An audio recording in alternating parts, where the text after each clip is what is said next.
ప్రారంభం నేర్చుకుపోయే పరాశ పేరు చావ్. చావ్ అనగా ఆజ్ఞ అని అర్థం. లేవ్యాకాండం 6వ అధ్యాయం 1వ వచనం నుంచి 8వ అధ్యాయం 26వ వచనం వరకు ఈ పరాశ భాగం ఉంటుంది.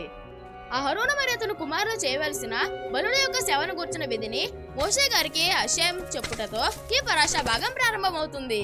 మరియు ఒక ముఖ్యమైన విధి కూడా ఇవ్వబడుతుంది. అదే బలిపీఠంపై నిత్యం మండవలసిన అగ్ని. ఆ అగ్ని ఎప్పుడు ఆరిపోకుండా చూసుకోవడం యాజకుల యొక్క బాధ్యతగా ఉంది. అలాగే ప్రతి ఉదయం యాజకుడు బలిపీఠంపై బూడిదను తొలగించాలి.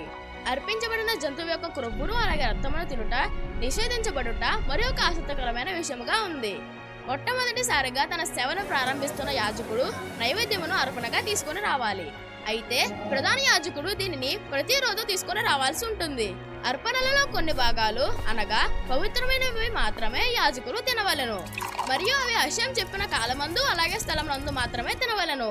అటు తరువాత అహరోను అతని కుమారులను యాజకులుగా హషేం చెప్పిన ప్రకారము మోషే గారు ఎలాగ అభిషేకించారో మనం ఈ పరాశలో చూడవచ్చు.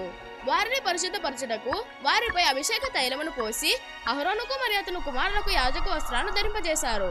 చివరిగా అహరోను మరియు అతని కుమారులు ప్రతిష్టార్పణముగా ఒక ఎద్దును బలిపీఠంపై అర్పించడంతో ఈ పరాశ భాగం ముగుస్తుంది. కాబట్టి పిల్లలు, మా ఎపిసోడ్స్ మీకు నచ్చినట్లయితే లైక్ చేయండి, షేర్ చేయండి, అలాగే మా ఛానల్ కూడా సబ్స్క్రైబ్ చేసుకోండి.